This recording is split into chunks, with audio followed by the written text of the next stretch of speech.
오늘 본문은 요한 1서 1절에서 10절까지 말씀입니다. 이 성경 중에 아마 가장 늦게 쓰여진 성경 말씀이 아닌가 이렇게 생각이 됩니다. 우리 이 요한 1, 2, 3서는 사도 요한이 쓴 것입니다. 그리고 사도 요한은 또 요한계시록, 묵시록을 썼죠. 하나님께서 앞으로 예언서인 요한계시록을 반모섬이라는 곳에 가서 귀양 가서 하나님이 주신 그 생명을 다 할 때까지 사실은 그 살아서 순교하는 사람이다 이렇게 말을 하고 있습니다. 그러니까 이 요한복음 또 요한 1, 2, 3서 요한계시록은 가장 AD 90년경 예수님이 이 땅에 오신 때가 AD 1년, 2년 정도 됐다고 하면 90년도라고 하면 예수님이 돌아가시고 90년이 지난 상태 우리 성도들, 초대교회 성도들을 보고 또 여러 가지 힘들고 어려운 이런 성도들에게 힘을 주고 또 예수님이 누구신가에 대해서 밝히려고 이 요한 1, 2, 3서를 또 쓴 것으로 알고 있습니다. 오늘부터 하는 요한 1, 2, 3서를 통해서 살아계신 하나님이 우리를 위해서 무슨 일을 하고 우리에게 무엇을 요구하고 하나님이 우리를 항상 동행해 주시는 그 동행이 무엇인지 깨닫는 귀한 시간으로 갖기를 소망합니다. 1절 태초부터 있는 생명의 말씀에 관하여는 우리가 들은 바요 눈으로 본 바요 자세히 보고 우리 손으로 만진 바라. 처음 시작이 태초부터 이렇게 이 얘기를 하고 있습니다. 창세기 1장 1절은 태초에 하나님이 천지를 창조하셨느니라. 그러니까 이 태초와 지금 이 태초 또 요한복음을 보면 이렇게 1장 1절을 보면 요한복음 1장 1절은 태초에 말씀이 계시니라. 이 말씀이 하나님과 함께 계셨으니 이 말씀은 곧 하나님이시라. 이렇게 태초가 창세기와 요한복음과 이 요한일서 이렇게 소개되고 있습니다. 창세기와 요한복음은 사실은 그 이 세상 3차원 세상 우리의 눈으로 볼 수 있는 이 세상을 창조할 때 이 태초를 말한 거고 요한일서 이 1장 1절에서 말하는 태초는 이 창세 전에부터 그러니까 더 오래된 태초입니다. 그러니까 하나님은 이 세상을 만들기 오래전부터 계신 분이다.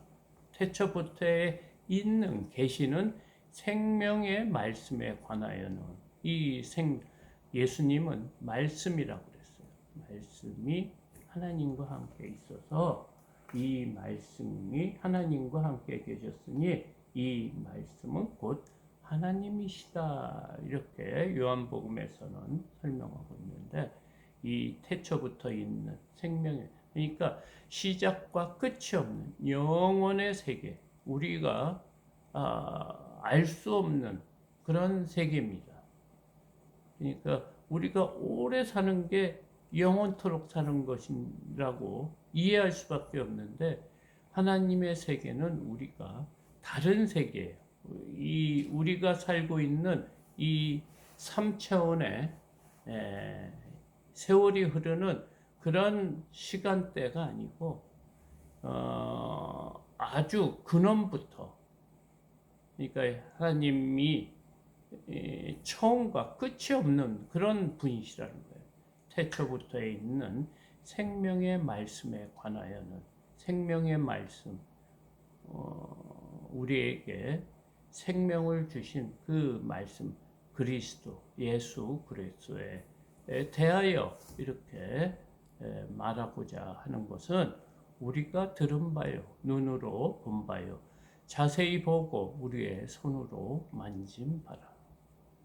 그 예수 그리스도를 우리가 들은 바요 우리가 복음으로 우리가 성경책으로 들은 바가 있다는 거예요. 그리고 눈으로 본 바요.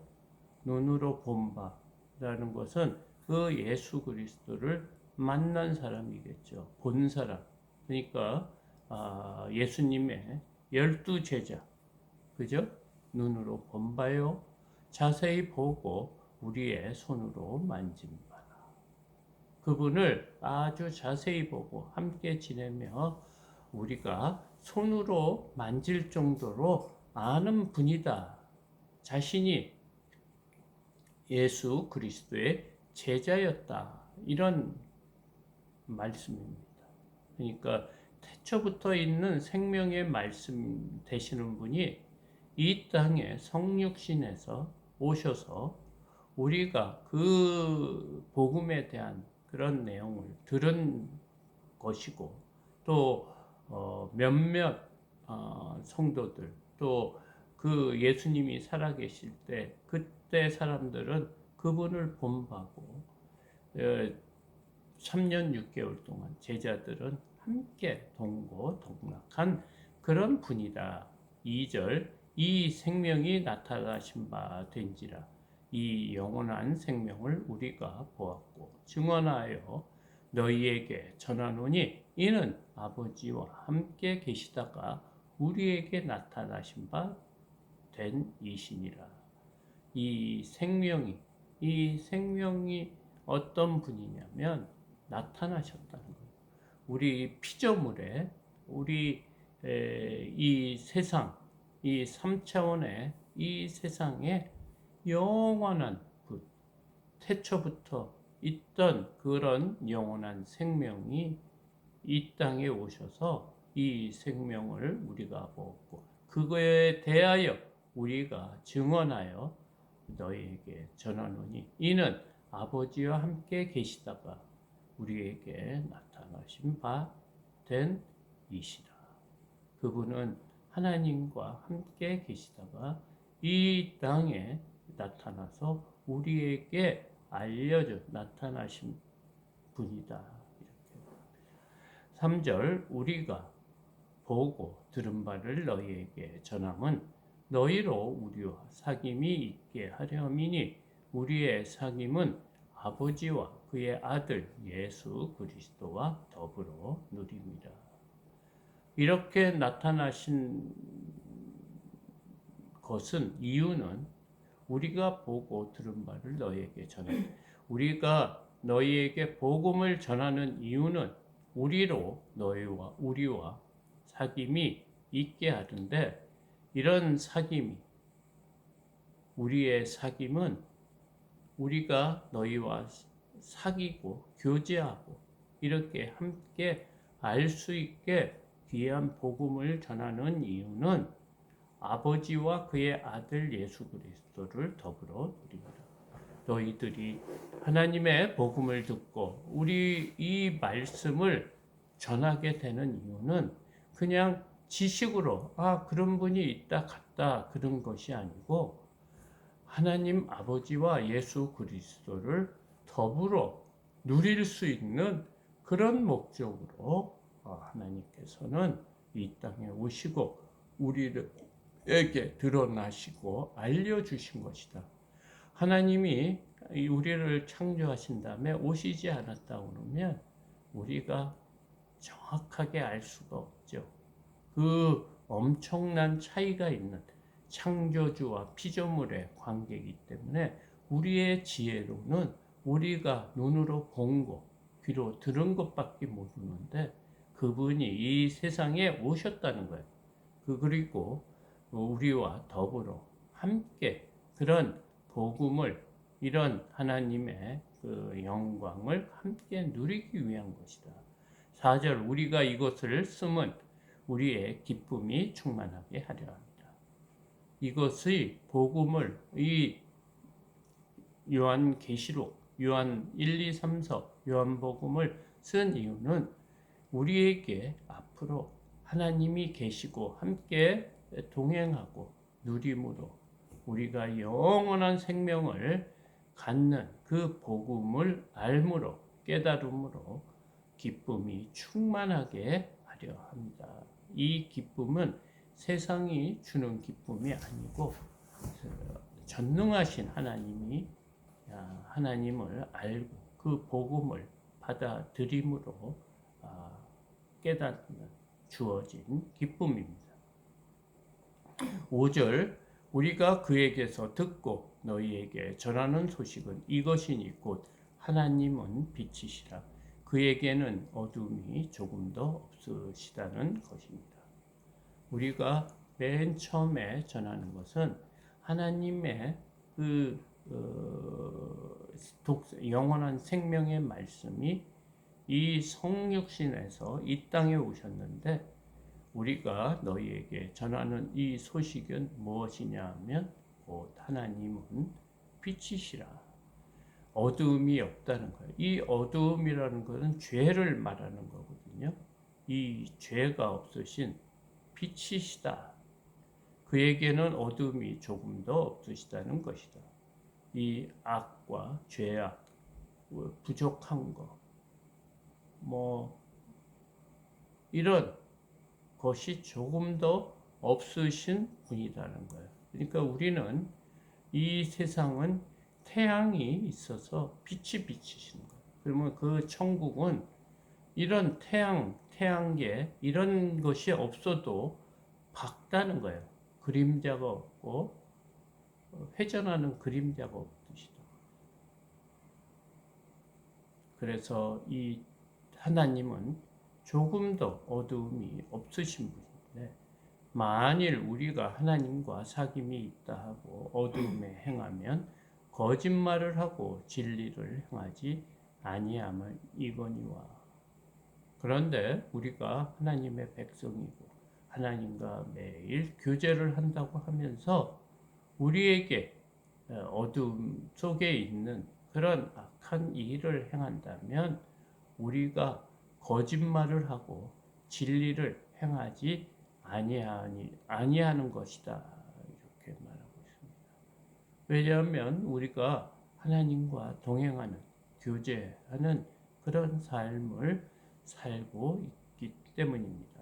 7절 그가 빛 가운데에 계신 것 같이 우리도 빛 가운데 행하면 우리가 서로 사귐이 있고 그 아들 예수의 피가 우리를 모든 죄에서 깨끗하게 할 것이요. 우리가 하나님의 백성이 됐다는 그 증거는 빛 가운데 있는 것이라는 거예요. 그래서 우리는 어둠의 자식이었습니다.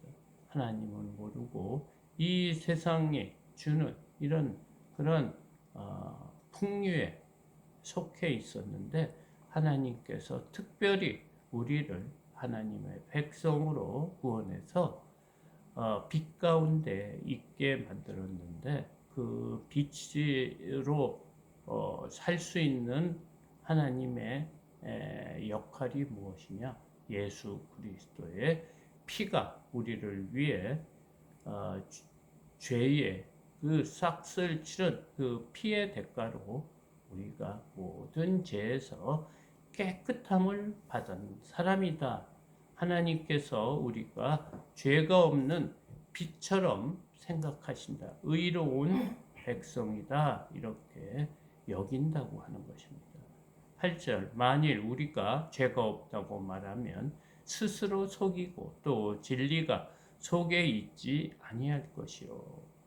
그런데 이 보혈을 하나님 예수 그리스도를 믿지 않고 예수 그리스도의 보혈로 우리가 씻음을 받아서 깨끗함을 받은 것이 아니고 우리는 죄를 짓지 않고 깨끗하게 도덕적으로 윤리적으로 깨끗하게 살아서 죄가 없다고 말하면 스스로 속이고 또 진리가 우리 속에 있지 아니할 것이요. 그런 사람은 자신을 스스로 속이고 있다는 거예요. 분명히 마음으로 짓는 죄도 죄인 것입니다. 그런데 그 사람이 나는 죄가 없다. 무슨 우리가 죄인이냐. 이렇게 말하는 사람들이 있습니다. 그런데 그 사람들은 스스로 속이고 또 진리가 그 속에 있지 않다는 거예요. 하나님의 말씀이 있지 않기 때문에 죄를 짓고도 죄가 무엇인지 또 가책을 느끼지 않고 있다는 거예요. 그러니까 죄의 기준이 자신이 된 거예요. 자신이 마치 하나님인 양 내 마음대로 판단하는 거예요. 9절 만일 우리가 우리 죄를 자백하면 그는 미쁘시고 의로우사 우리 죄를 사하시며 우리를 모든 불의에서 깨끗하게 할 것이요. 우리는 연약합니다. 여전히 육신을 갖고 있고 죄악된 세상에 살고 있기 때문에 날마다 넘어질 수밖에 없습니다. 그것이 당연한 거라고 생각해서 그냥 습관적으로 회개하는 것을 말하는 것이 아닙니다. 하나님 앞에 우리를 매일 점검하는 거죠. 말씀으로 비춰봐서 우리의 마음속에 하나님이 원하시는 그런 삶을 살느나 그렇지 못한다면 하나님께서 회개에 큰 은혜를 주셨어요. 그래서 우리가 그 죄에 대해서 이렇게 자백하면 그는 하나님은 미쁘시고 변함이 없으 신실하신 분이라. 미쁘신 분이 한 번 말씀하시면 그 약속은 끝까지 변치 않는 그런 신실한 분이시고 의로운 분이시기 때문에 우리 죄를 예수 그리스도의 피로 사하시겠다고 하면 사하신다는 거예요. 우리를 모든 불의에서 깨끗하게 할 것이요. 지금까지 지은 죄, 하나님을 몰랐을 때 지은 죄를 회개하면, 자백하면, 우리 입으로 토해내고 기도하면 하나님께서 깨끗하게 해 주시겠다는 거예요. 10절 만일 우리가 범죄하지 아니하였다 하면 하나님을 거짓말하는 이로 만드는 것이니 또한 그의 말씀이 우리 속에 있지 아니하리라. 만일 많은 사람들이 왜 그리스도인은 죄인이냐? 우리가 무엇을 잘못하고 우리가 최선을 다해 이 세상이 주는 그 법률, 규례, 규칙을 다 지키고 도둑질도 하지 않고 남에게 해를 끼치지 않고 살았다. 이렇게 하면서 나는 죄가 없는 사람이다. 무죄하다. 이렇게 얘기하는 자는 하나님께서는 하나님을 거짓말하는 사람으로 만드는 거다. 하나님이 거짓말쟁이로 그렇게 말하는 것과 같다는 거예요. 그리고 그 사람은 하나님의 말씀, 그러니까 선과 악의 기준이 무엇인지, 죄가 무엇인지 말씀하는 그 하나님의 말씀이 우리 안에 없다는 그런 말이다. 이렇게 말하고 있습니다. 하나님께서는 가장 기뻐하는 일이 우리가 죄악에 있다가 회개하는 것입니다. 돌이키는 것입니다. 그런데 이 회개라는 것은 지금까지 사는 것을 뒤돌아서는 거예요. 그런 삶을 계속 사는 것이 아니고 기도하고 또 그 범죄를 반복해서 짓는 것을 회개라고 하지 않고요. 그 죄에서 돌이키는 사람, 다시는 그런 죄를 짓지 않기 위해서 힘쓰는 자를 하나님께서 그 사람의 죄를 깨끗이 씻어주신다고 합니다. 그래야지 우리의 마음에 평강과 평안이 있는 거예요. 우리의 안에 근심과 걱정, 불안, 초조가 있는 것은 우리가 죄악, 범죄한 그런 그 증거라 이 말을 성경은 하고 있습니다. 그래서 우리가 여러 가지 힘들고 어려울 때라도 환경이 문제가 아니고 우리 안에 이런 죄악이 있으면 하나님이 계시지 않기 때문에 불안하고 근심 걱정과 또 마음에 기쁨이 없다. 이렇게 오늘 요한 1서 1장에서부터 10절까지 이렇게 말하고 있습니다. 성경은 하나님이 주신 말씀입니다. 성경 이외에 다른 것으로 우리가 위안을 받을 수가 없고 구원을 받을 수 없다고. 그 말씀을 온전히 잘 기억하고 우리는 사람을 믿어서도 안 됩니다. 오로지 하나님의 말씀, 또 목사님들, 또 저 같은 사람이 복음을 전해서 잘못 전하는 복음도 있습니다. 그것을 자신의 믿음을 지키기 위해서는 그 말씀이 그런가 매일 보고 확인을 해야 됩니다. 이 악한 세상, 하나님을 전하는 그런 사람, 하나님의 사자도 거짓 선지자가 있다는 것입니다. 그것을 잘 깨닫고 우리가 항상 복음을, 말씀을 가까이 하는 저와 여러분이 되기를 소망합니다.